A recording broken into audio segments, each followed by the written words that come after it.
Hello everyone, it's me, Juan Gaming 4, back in another video. Today, MadPet kept his word. Part 2 of the Ultimate Timeline is here. So you know what it is. We're going to skip all we're going to do today, and we're going to react to it, okay? No nothing, let's go.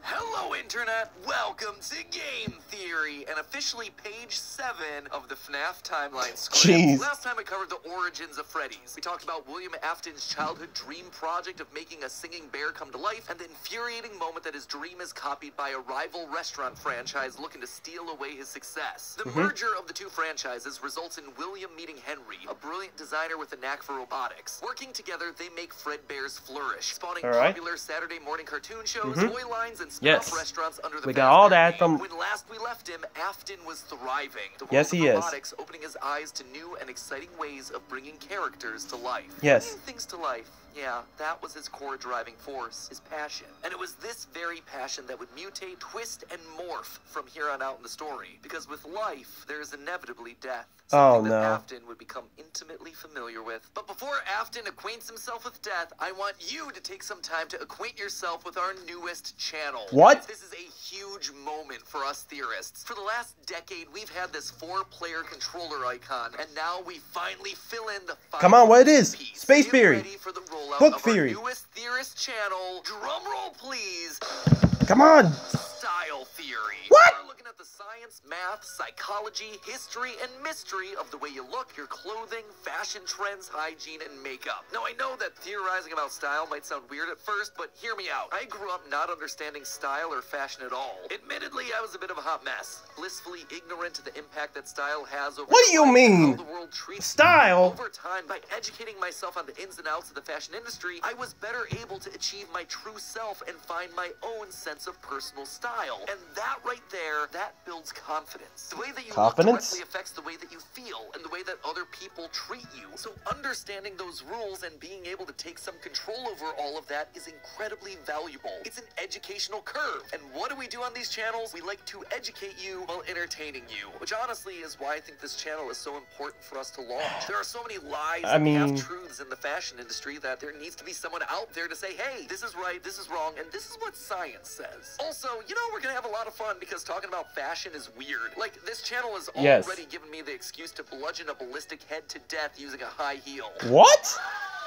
It's also the channel where we're going to physically be testing the viability of female armor, or how many t-shirts it takes to stop a bullet. There's also practical everyday stuff too on this channel. Do school uniforms actually benefit the students? Does it make a difference whether or not you wash your legs in the shower? That's the sort of stuff that you can find on this new channel. I'm sorry, I'm just confused. 5 episodes already? Jeez. Well, guys, you know what you gotta do. Just leave it down in the comments if you want me to react to these guys. I mean, react to these 5 episodes. I think I might. We'll see. Okay, but for now, we give our attention to FNAF, alright? We give our attention. Beast of an upload. I personally recommend starting with the Killer Heel episode, because this episode's all about the birth of a killer. And while you're over there, consider subscribing. It'll do all of us over here a huge favor, because if we manage to get 1 million subscribers by the end of the month, it'll put us as a top fashion channel here on YouTube. Show the world that looking smart can be even better than looking cool. So go ahead, enjoy your all-day theory marathon. And now with our logo complete, it's time to complete our other massive ongoing project, this timeline. Onward to part 2, where things are about to get dark in a hurry.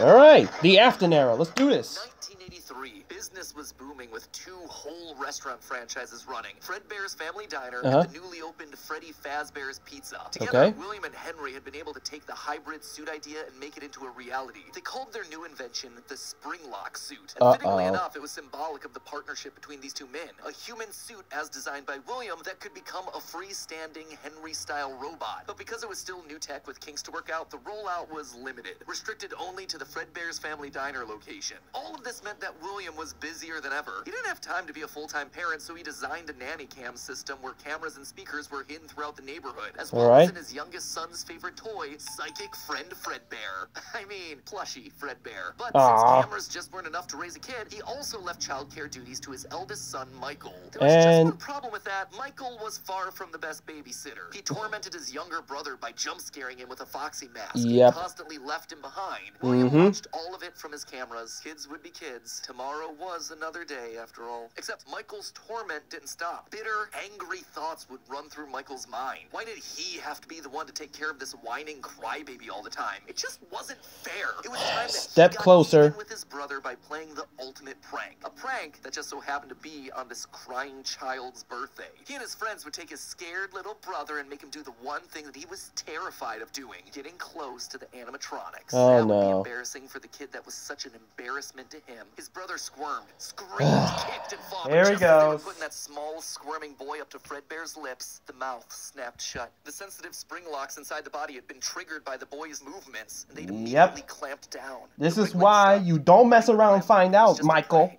was meant to be funny. The boy was taken to the hospital and was immediately given an IV. Flowers and pills filled the nightstand next to his hospital bed, but the damage was too severe. He couldn't recover. As the younger brother's consciousness began to fade, he could hear Michael's last words, a small and flimsy apology. But his father, Williams, through the voice of the Fredbear plush, were a firm and committed promise to a dying son. You're broken. I will put you back together. This would not be the end. No matter what, Williams' son would live again. It would just take time. Time that, right now, he just didn't have. His young son's heart flatlined as the boy faded into the inky unknown of R.I.P. afterlife. In the aftermath of the tragedy, changes started happening around the restaurants. Kids were now required to wear security wristbands to prevent anyone from getting outside without parental permission. Any kid who approached the exit without permission would have to answer to the security puppet, a marionette on strings that could fly around on rails across the restaurant to stop kids in their tracks. It was Williams' idea, inspired by Michael constantly leaving the restaurant without his brother. In the wake of Fredbear's spring lock failure, all the hybrid suits were getting so retired, basically, locked Puppet away would just... Freddy Fazbear So Puppet just acts like how Moon... How Mr. Moon did in the boss bat.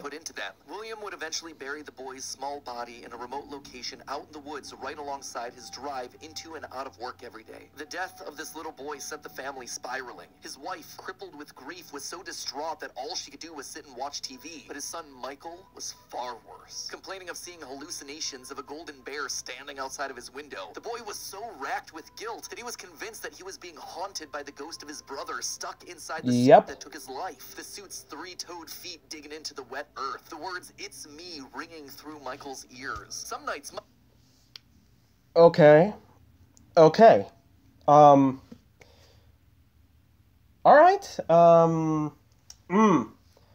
I can't... Okay. I know.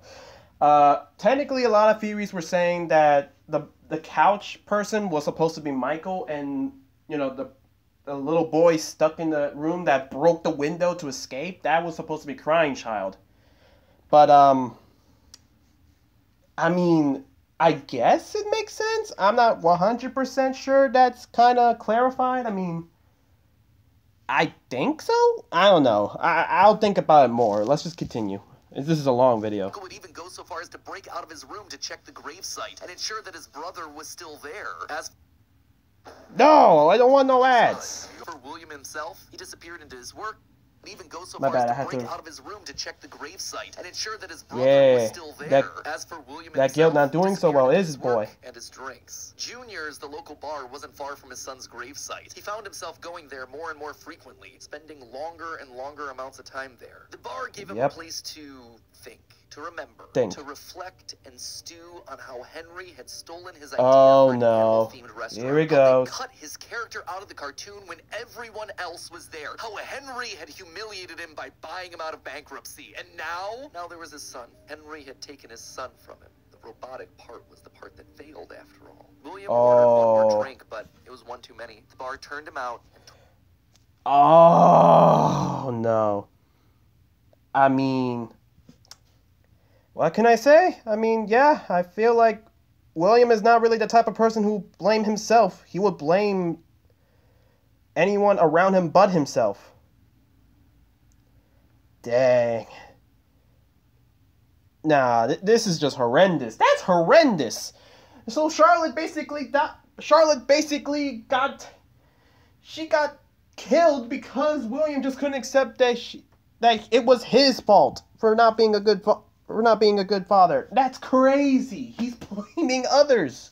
Told him to go home, but William didn't go home. Drunk and angry, William William raced back to the restaurant to give Henry a piece of his mind, only to find someone else waiting. Henry's daughter, Charlie, locked outside of the building, bullies laughing at her through the window. Fine, some other problem to fix. But then Afton got an idea. No. Beautifully awful idea. This was his chance to get back at the man that had humiliated him all those years ago. Henry had killed his business, and now Henry's robotic suit had killed his son. It was time for William to do some killing of his own. No! Feel what it's like to have something you love get ripped away. While parties continued inside the walls of the pizzeria, William attacked Charlie in the back alley. It felt good. He felt free. The years of resentment and bitterness trapped in his heart finally released in a moment of pure... Oh no, he's laughing. Evil. He would make Henry hurt like he hurts.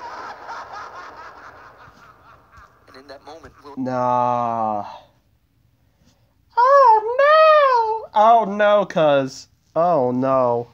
He became a killer. He dropped Charlie's lifeless body and drove home, forced to confront his family problems later that night, appalled, but also a little excited by what he had just done. Charlie's death would remain on the books as a random act of violence. And though Henry had suspicions about William, there was no physical evidence, nothing that could link him back to the crime. In the weeks that followed, Fredbear's Family Diner would close for good. 2 high-profile deaths around the restaurant with 2 grieving owners in such a short period of time was just too much bad press to handle. Besides, Freddy Fazbear's was still open, and it was the newer restaurant anyway. All the equipment from the diner, including the old yellow suits and security puppet, would get retired to that location. All right. There they would sit for 2 uneventful years. The rest of 1983 and 1984 were spent quietly grieving. Freddy Fazbear's Pizza and the new cast of characters were a hit. Tragic memories of their yellow predecessors quickly faded. Afton kept a low profile and buried himself in work and research, quickly reaching Henry's level of engineering and even surpassing him. And while Henry slowed down to grieve, Afton kept going, even starting his own company, Afton Robotics, for all those pet projects that were a little bit too experimental for the regular operations of the pizzeria. Oh, the no. first of these experimental projects was a secret workshop under his house, a veritable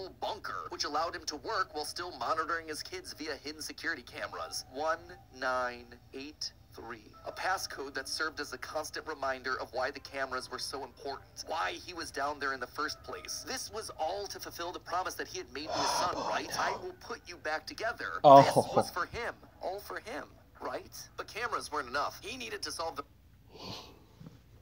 Man, he really is doing this. He's really is doing this. Runaway Michael problem. He had to keep him in the house. He couldn't have another one of his kids wind up dead inside of an animatronic suit. So why not run a little experiment on Michael? You see, all this work with Henry had gotten Afton to start learning more about life, robots, the human mind, and what a fallible machine we as humans were. Our reality is so easy to manipulate with a few sensory deceptions. Jeez, like I didn't need to see that. He had discovered that he could alter a person's vision. He could transform blank, smooth plastic robots into lumbering, twisted nightmares. Nightmares far scarier than he could create with actual materials. They would appear organic, rotting, putrid, terrifying. These would be his means of keeping his son Michael in the house where he belonged. Was it extreme? Maybe. But then again, this was the boy who had killed his son. He would make him sorry. And so Michael would grow up not only dealing with the memories of his own guilt, the hospital room, the pills, the flowers, the death of his brother, but also facing literal nightmares, illusions created by sound. Michael would never forget these either. Years later, as a security guard, he would still draw pictures of them inside of his logbook. But all of these extra memories meant that his home life suffered even more. He was an absent father and a non-existent husband, leaving his wife cold and alone. Why do you hide inside your Alright. What are you going to say about Mrs. Afton? I'm curious. I'm curious.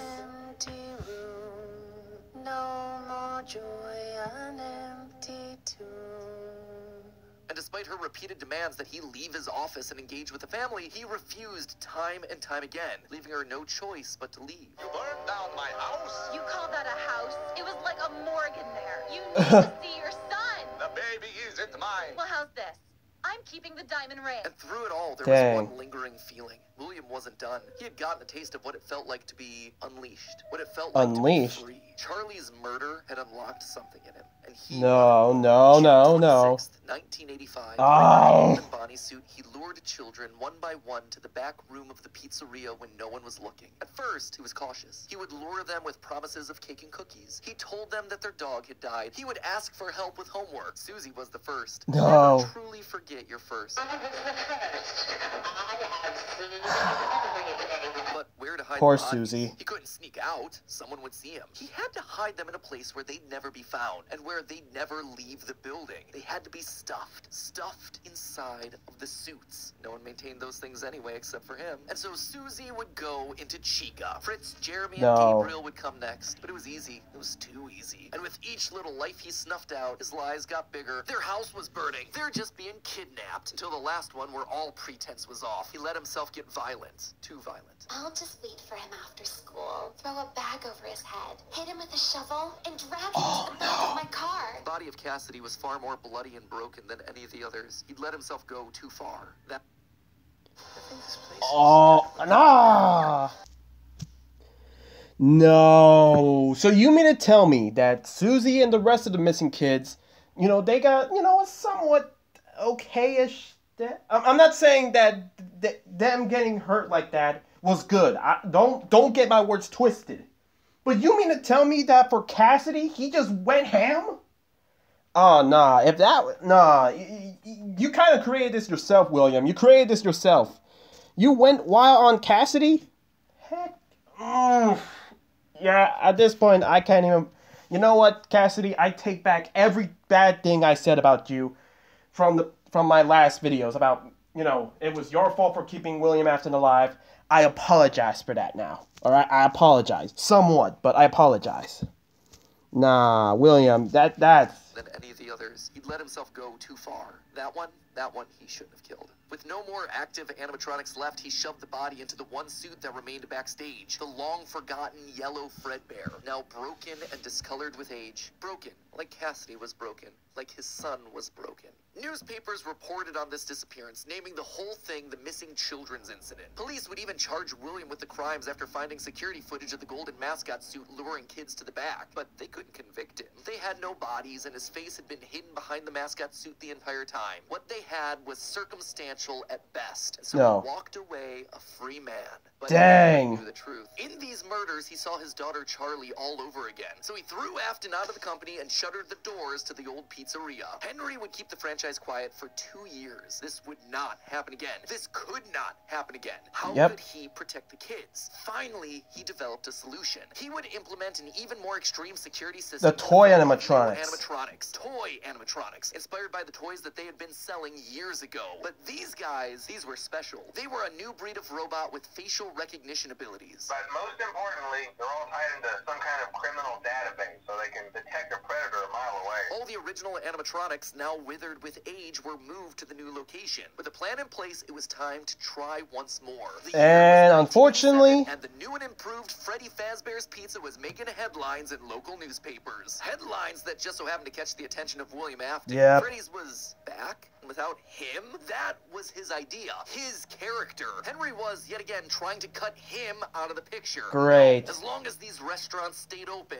William would always come back. Then he noticed the phone number to apply at the bottom of the article. $100 a week to apply call. Afton would go back, not as an owner or co-founder. He would go back in the one place that they would least suspect him, a lowly day shift security guard. And there it was, buried in the back of parts and services mixed in with the old withered animatronics was the golden rabbit. With the yellow security badge still on his chest, he used his crank to pull open the spring locks. It was time for Bonnie to give an encore performance. Someone used one of the suits. We had a spare. Oh no. Someone used it. Now none of them are acting. That's crazy. No one is allowed in or out, you know, especially concerning any previous employees. When we get it all sorted out, we may move you to the day shift. The position just became available. 1987, 5 more kids. He didn't know what felt better, getting back into the suit after 2 long years of waiting, or knowing how devastating this would be to Henry the next morning. He didn't even try to hide his crime this time, just meant more blood on Henry's hands. He'd failed to protect the kids again. The restaurant had only been open for a few weeks, but William was sure that this would get it to close. Good, if he couldn't have Freddy's, no one would. Whenever a new pizzeria opened, he would be there. But as he sat in his bunker, something else started to linger in William's mind. He had seen something strange strange. The old withered animatronics, they had been wandering around the building, spurred on by the puppet. It was almost like those old robots were trying to save the kids. Save them? They couldn't, obviously, but still, how were they moving? It was almost like they had been given life somehow. Did he have something to do with that? The following day, the news would report a security guard getting bitten by one of the animatronics during the day shift. Was that bite meant for him? William's curiosity was stronger now than his bloodlust. He had to learn more, but how? And here he goes. He'd ever be able to get inside another Freddy's Pizzeria. Heck, there was practically no way a Freddy's would ever open again. He needed to create something new, something brand new. And here it comes. Create his own pizzeria. There it is. Massive success, and even more so the unfortunate closing of Freddy Fazbear's Pizza. It was clear that the stage was set, no pun intended, for another contender in children's entertainment. Circus Baby's Pizza World. Oh no. This would be the place where he could continue his work. No longer just murdering, experimenting. He needed more kids, and he needed them alive. And knowing that he couldn't show his face on the restaurant floor, he needed a way of remotely capturing his victims and preserving them for his work. With that goal in mind, he designed a new breed of animatronic. Their endoskeletons. The Funtime animatronics. He equipped them with sound lures that could mimic voices. They could isolate children. They could incapacitate and contain them with zero direct input from him. It was brilliant. He was brilliant. Far beyond the simple bars and wires of Henry's. Okay, I know I'm pausing. I shouldn't really, but... Oh my god. I will say this. Okay, so far you're making a very intriguing story right now, MatPat. I will give you the claps for that. But I legit thought in the past, like, I still think, okay, from my comment from last time, I still legit think that the other reason why William stuffed the kids in those animatronics, because they were technically, Henry was kind of still, you know. So I mean, like, if it happens again, I'm pretty sure he was gonna throw Henry down the bus. I'm just surprised it didn't happen. But you know, I still think it's gonna happen. I still think he was at least trying to make Henry take the fall for him. Designs. And the characters he chose for this were uniquely his. His new roster wasn't going to be tainted by Henry's disgusting barnyard bird. Instead, it was his characters, his creations. Freddy, but what about Funtime Chica? As well as two special ones. The first, Ballora, was an homage to the woman who left him. Now she would never leave him again. The second, the titular baby, was designed with his baby in mind. Elizabeth, his youngest child. She would always be Daddy's little girl. The one that listened to him. The one that obeyed until the day that she didn't. Oh no. Dang it, Elizabeth. There it is. 100% whole grains and other. I know the ad play, but isn't it kind of dark and morbid that I just don't react to Elizabeth's death anymore? I mean, like, I've seen it a lot of times while I'm doing, like, I'm building up theories. So at this point, I'm just numb to it at this point. I'm sorry. I know that makes me sound horrible. There it is. The day before Circus Baby's Pizza World opened, she disobeyed. She didn't listen. Left alone with Baby, she got too close. The animatronic ripped in half and swallowed her whole. Numb. Scared and confused child fading into eternal darkness. By the time Afton found her, it was too late. She was gone. He immediately canceled the launch of Circus Babies under the guise of a gas leak. But wait, as he sat there at the foot of the stage, he noticed that something was different. The eye color of the robot had changed. Baby had been built with blue eyes, but now they were emerald green, the same color as Elizabeth's. Was she in there? Could this all be connected to the free-moving animatronics that he had seen at Freddy's? He had to know more. His mourning turned to excitement. He had to return to where it all started. 1993. Pathetic. This place was pathetic. Henry had clearly tried to reopen one final time with those old original animatronics from so long ago, but William's damage to the brand had been permanent. These things stank of death. They hadn't been washed in decades. But even if they had, nothing could wash away the stink of murder that haunted these halls. One night, then another, then another. William repeatedly snuck into the old broken restaurant to lure the living animatronics to him, one by one dismantling them, robbing them of their endoskeletons. The metal had to be the secret. It had to contain the remnants of life itself. But he had to know for sure. Leaping out of a room that was invisible to the animatronics programming... Yeah, I know, I'm sorry. I don't want to keep pausing throughout the video, but listen. I don't know, like, I legit thought for the entirety of my life as in FNAF, I legit thought that they were possessing the suits. It didn't take, but I'm pretty sure that, for the life of me, I thought they were possessing the suits. And then, later down the line, I thought they were possessing the endoskeletons, because I feel like, well, if they remove the suits, like, do they stop being possessed? And then, my final thing is like, what if they're not possessing the endoskeleton at all? Because I don't think a child can move an endoskeleton. But what if instead he's like the missing children are possessing the chips? So like the chips, like, because we know the Witters are the classics. The Witters are the classics. Okay, it goes the Witter, and then they become the ones we saw in FNAF 1. So obviously, by that logic, it can't be the suits. They didn't remodel the endoskeletons. It had to be a memory chip in there.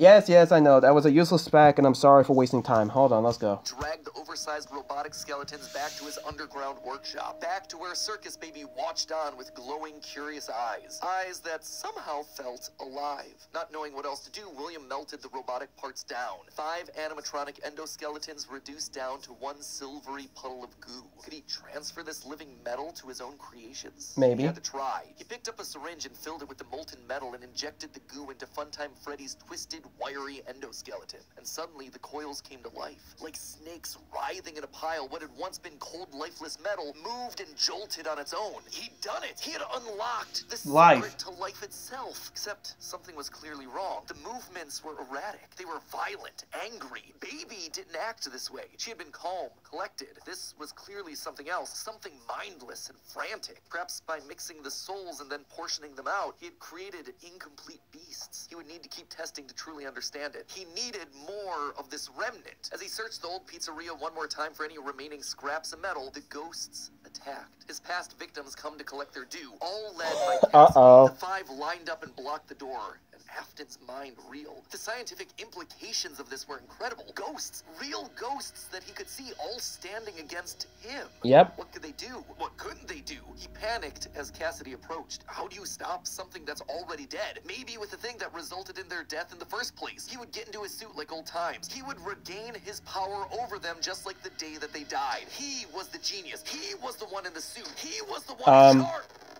The spring lock snapped into place. Maybe it was his frantic movement. I was about to say, forgive me, but I was about to say, there was a joke coming up. I was like saying, William, the roof is, it's leaking. But nope, others stopped. Maybe it was the leaky abandoned restaurant. Maybe it was just fate coming to collect its due. He didn't know. The only thing karma. He didn't know was that his brain was suddenly filled with searing white-hot pain as hundreds of metallic pins and gears stabbed into his body from all sides. All he could do was collapse, blood slowly oozing out of the suit and pooling onto the floor around him. It couldn't end like this. It wouldn't end like this. His work was unfinished. Unable to move, his only option was to survive, to live, to keep living. It took days lying in his own blood, but eventually someone found him. A security guard making a normal report. When he saw the animatronics torn apart in the middle of the party room floor, it caused him to file an immediate report of a break-in. An owner would have to come in and claim the damage. And who else would it be other than Henry? I knew it! I knew it! I was afraid. I thought that he was going to say a security guard made a report and basically Fazbear Entertainment, the Fazbear team would just basically sealed off something. Like, I think, like, I was legit thinking about this. Like, who in the right mind would just walk into the area and see someone who's in a spring lock suit basically bleeding out and barely clinging for life? I just don't see anyone, a normal worker over there, just thinking that. Regardless if it was William Afton. But if it was Henry, oh yeah, Henry will definitely do it. And MapHead, I hope this video also shows that technically that, you know, Henry's more an active player, because I just don't see how he's going to come back in FNAF 6 and just think like he's the hero of everything. Like, I need him to be like, he's like there. He's always there. jumped in Afton's heart. Henry would see him. They were partners after all. He would be the one to help save him, to get him out of this suit, to relieve him from this tremendous pain. Henry entered the secret room. His eyes fell on Afton sitting there in the pool of red, and Henry, saying nothing, turned and walked away. This is just to inform all employees that due to budget restrictions, the previously mentioned safe rooms are being sealed at most locations, including this one. Nothing is being taken out beforehand, so if you left anything inside, then it's your own fault. Management also requests that this room not be mentioned to family, friends, or insurance representatives. Dang. There Afton would sit, hanging on for 30 years, trapped behind the walls with an iron will that refused to die. End of this part. I say this part because it's not officially the end of the Afton era just yet, but this just felt like a really solid stopping point. The episode has gone on forever. Okay, so... Okay, I was scared because, like, no. I was about to say, no, MatPat. You can't just stop right there. I refuse to believe that Sister Location is basically the post-Afton era. I was scared.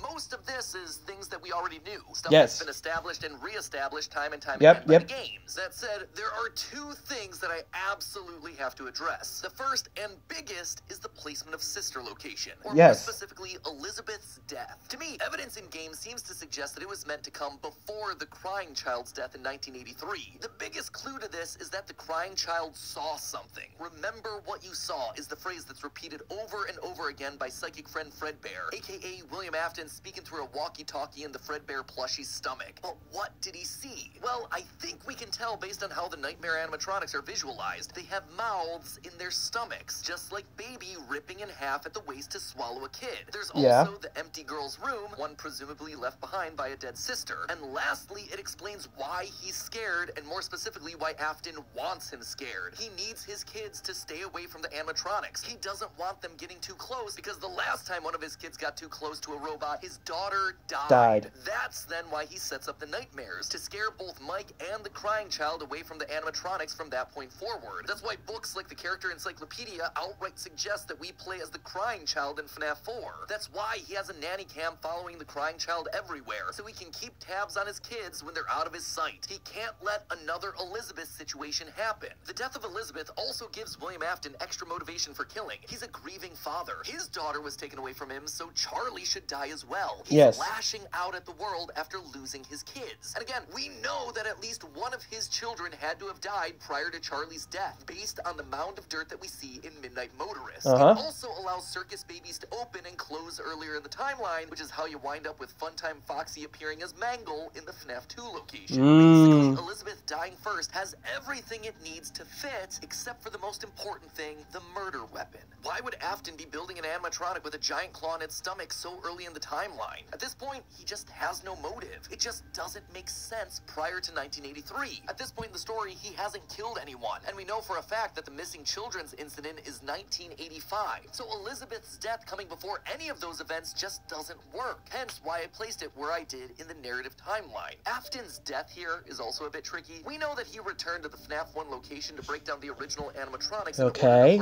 Yes. We know that he melts down 5 things to become one thing. Candy Cat makes that very clear. So the 5 things are the 5 endoskeletons from the various animatronics. That would be totally fine if it weren't for one huge problem. On his 5th visit to the pizzeria, Afton gets spring-locked. So either the 5 becoming 1 starts in 1993, but then finishes 30 years later when he re-emerges from the wall to add the last endoskeleton to his pile, or he's had himself some reason to return to the original location after harvesting all the stuff that he can. It's not ideal, but it's the one angle that makes the most sense. And with that, this next chapter comes to a close, thereby leaving us with 5 more games to cover and another 40+ years of Fazbear history to recap. Ooh, when you put it that way, something tells me that this might Wait, please don't tell me we ending here. We'll see. Anyway, until then, my Faz heads, congratulations, you've made it through a massive upload. And hey... No! Come on, man, you can't just do this to me. MatPat, why? No, come on, man, we need to see Come on, man. I thought we were about to see more. I thought we were about to see Michael. I thought we were about to see Sister Location. I thought we were about to see all the major games for this. And now you're making us wait again? No. Oh.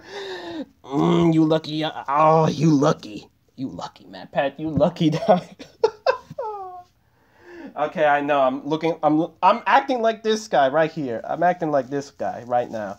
You may think I'm going insane. Still looking for more to watch? Then check out the other 5 brand new awesome theories over on our new sister locations. This is still not gonna make me do this, MatPat. Launched today. So this is your chance to be one of the first people to ever subscribe to this brand new theory channel. Get yourself the bragging rights of being there on day 1 and subscribe it. Day 1. Checking out the video on Killer Heel. Oh yeah, Elimination Chamber is today. Spot, and then you just explore the channel from there. And again, if you like what you see, give it a subscribe. It has been a super fun journey so far, and we have ourselves some banger episodes coming up over the next couple weeks. Can you be allergic to color like we see on the show Wednesday? How many t-shirts does it take to stop a bullet? Basically things that you're going to want to be there for. So thank you so much for your support. Thank you for your subscription. Link is on screen right now. Go over there, check out the channel, give us your watch time, help tell YouTube that this is a channel that is... Alright guys, I know it's going to be a disappointing thing, but I'm going to end the video here. I know a lot of you are going to basically scream in the comments, and not just this comment section, but also on the official video over on Game Theory, because MatPat, you can't just do us like that. You can't just do us dirty like that, man. We just basically went over the 8-bit minigames. We didn't even go after the official games. Dang it. I screamed too much, but now my throat's hurting. Anyways, that's going to be the video, guys. Thank you guys so much for watching. Like the video so I know you guys enjoy my craziness unfold.